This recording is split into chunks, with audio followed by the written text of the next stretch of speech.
PCN works hard to tell the stories from the many historical groups and their events that take place in our communities. Our history is told through dedicated organizations, informational tours, historic locations, and reenactments, as well as lively community events. We research our drills using a book that was published in 1608 in Holland by Jacob de Geyen. And that book was a book that almost certainly Miles Standish owned. He had fought in wars in Holland before he came with the Pilgrims to America. We're at the John Alden House historic site.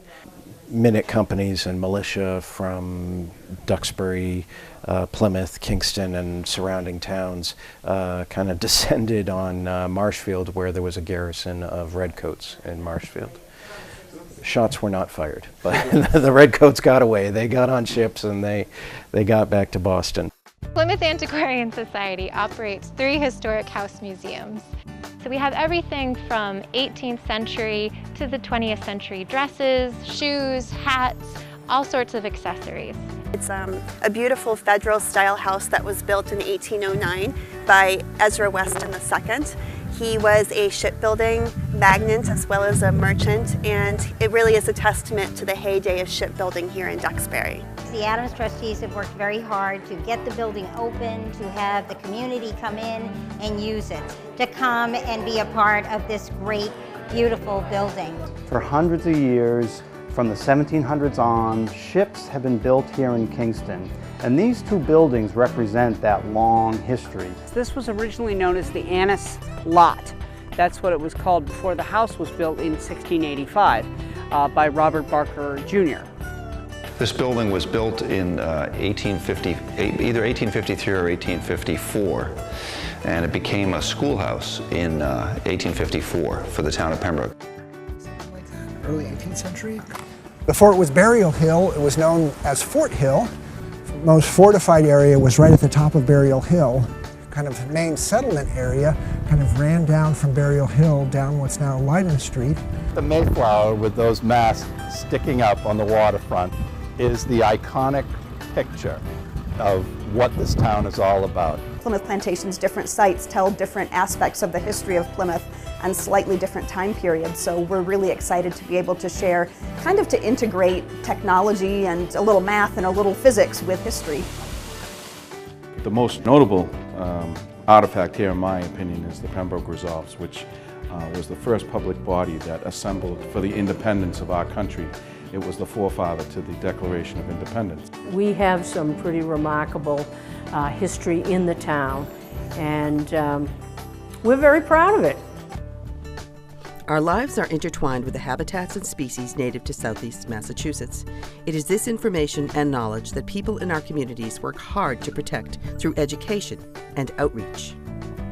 Marine wildlife are part of the ecosystem.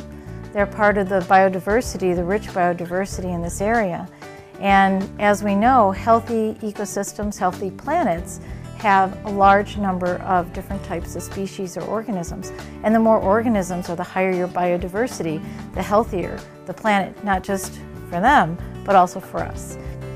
Whales help keep the health of the ocean where it needs to be, and most people aren't aware of the fact that our oceans are the lungs of the world. So over 90% of the oxygen that is created by our open oceans, and the activities and byproducts of the whales here in Cape Cod Bay, as well as around the world, are what really help to contribute to that environmental healthy balance. Horseshoe crabs are an important species to the ecology of our estuaries and our bays, and recently their populations have declined in many places along the Atlantic coast. It was called the land of many fish back years ago, and when you look in the history books of Pembroke, you can see that it was very important to the Indians, and it was also very important to the first settlers that came here. River herring numbers had dropped way down in the early 2000s. We're looking at a rebound now that is encouraging, but pretty small still. In the Jones River this year, we've come up from what it had been around 2005 and 2006. The ocean is important to us. We do a better job, I think, of trying to take care of the resources we have. Things are getting better for the the ecology of Plymouth Harbor and our community, and this is going to transcend about the entire nation. Hopefully, we take care of our resources, it'll come back to take care of us. Our towns are some of the most beautiful in the state. Residents are dedicated to their communities, and this is evident with the research, care, and conservation they take for the land, the ponds, and the waterways.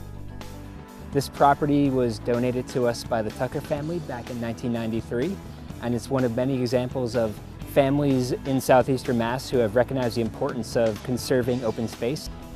For us, the pond is really the center of it. It's where we have nest boxes for tree swallows, we have nesting osprey in the trees, sometimes over the pond. We have great blue herons nesting here, as well as just the aquatic life, the pond life, the turtles, the fish. We'll go up and take a look at, walk through some pine barrens forests. Pine barrens forests are globally rare. There's only 3 blocks of them really in the world. New Jersey, Long Island, and here in Plymouth, and Wareham and Carver. So this is a very rare, very globally uncommon type of forest. We're the anchor of the Bay Circuit Trail, and Kingston has done a lot since 1986, 87 to add parcels to the trail. I think we have a lot to be proud of as far as that's concerned. I hope more people will get themselves out and look around and see what incredible resources we have right here in this area and how endangered they are. So I think that people see it a lot when they travel over Route 3, but they don't really realize the extent, the breadth of it, and how much green space there really is, so close to an urban and suburban environment. We hope that everyone starts to enjoy open space, really understands the value of nature that we have.